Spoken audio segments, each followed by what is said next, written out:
Сургуулийн сурагчдад дэлхийн түүхийн хичээлийг англи заахтаа сурах бичиг, сургуулийн бусад нийлэх хэрэглэхгүй материалуудтай хамт хэрэглэхээс гадна онлайн орчин захин хэрэгслийн тусламжтай тухайн түүхэн үйл явдлаас бодит газар нутгийн мэдээлэл технологи ашиглан 360 градусаар харах боломж олгодог вебсайт, тухайн археологийн сурвалж их материалыг виртуал үзмэр үзэх, интерактив видео, түүхэн баримт мэдээлэл, интерактив даалгавар гүйцэтгэх замаар холимог сургалтын хавцууд сургалтад оновчтой ашиглах нь сурагчдын сонирхол таны их хэрэгцээг хангах давааталтай юм аа. Ангид гадаад бодит байдлыг харуулсан видео ашиглах нь сурагчдыг гадаад ертөнцтэй танилцах хүчирхэг арга байж болно. Энд хэд хэдэн үр дүнтэй жишээ хэлснийг тайлбарлая. Виртуал хэрэг аялал. Сурагчдыг музей, түүхэн газрууд, тэр байтугай өөр улс орнуудаар виртуал аялалд оролцох боломжтой. Энэ тэдний гадаад ертөнцтэй харилцаж мэдээлэл хүргэдэг бие даамаг хамтран судлах учир жишээлх юм бол Маягийн иргэншлийн соёл онцлог судлах зорилгоор нийтлэг цэвэрлэн Монголын боловсролын судлалын нэгдсэн сан 14 ангийн түүхийн сонгон судлах хичээл, эртний Америк, Перс эзэнт гүрнийг нэгж хичээл, захин хоног боловсруулж даашуулсан байгаа. Маягийн иргэншлийн бодит байдлыг тахимд хэрэглэхийн тулд мэдлэг сайтаас интерактив видео, их сурвалжуудыг судлахаас гадна бодит баримт их сурвалжууд үзэж танилцсан тул дараах линк явуулж виртуал музейээр аялаж холбогдох харилцаа, онцлогийг тодорхойлж бичиг, хамтран ярилцах зэрэг мэдлэг бүтээлж чиглүүлж сургалтыг зохиолж ирсэн.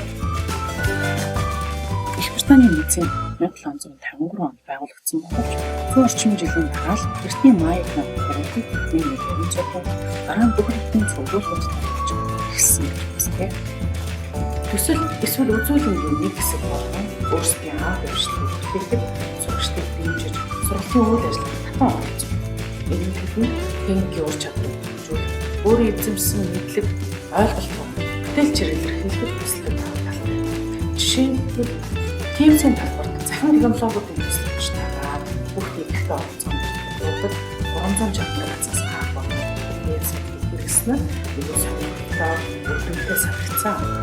Хэдийн хаан тус ээлжид хичээлээрээ бид хэдийн нийслэл болох хатуу цагийн туурийг 360 градусаар харах боломжтой сайтаар очиж харсан.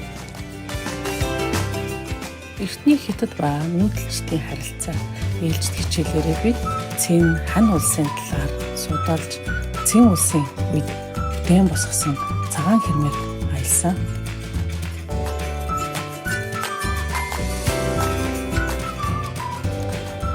Чин бүтээсэн баримт видео ашиглан шин сэдвүүд танилцуулах эсвэл нарийн төвхтэй цахилгаан асуудал ойлголтыг гүнзгийрүүлэх.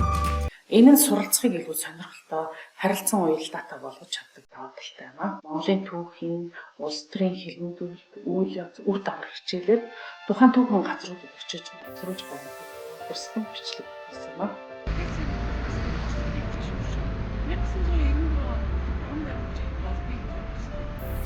Энэхүү өшөөг 1921-с 1990 оны хооронд улс төрийн шалтгаанаар хилмигдсэн 30,000 гаруй хүний дурсгал зориулж босгосон юм аа. Нийслэлийн сонгон архины дүүргийн 30-р хамбын явганы хилмигдсэн дурсгалыг хүндэтгэх зохицуулбар газар.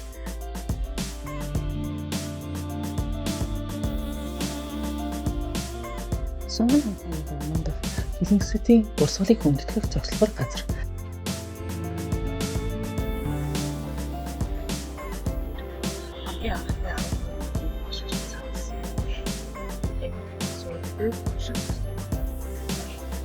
Нэгэн 1937 оны 9-р сарын 10-ны шөнө нийтийг хомруулсан баримтчилгаа хятадын түрүүнд эрсэгдсэн 12 хүн юм аа.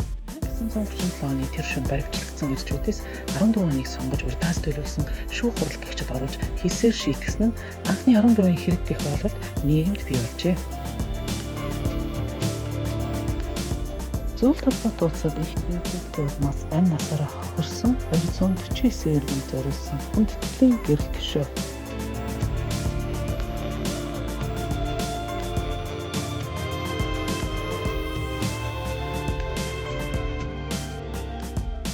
Цусан сургалтад хэрэглэж болох хэд хэдэн арга зүйн талаарх саналуудыг та бүхэндээ танилцууллаа.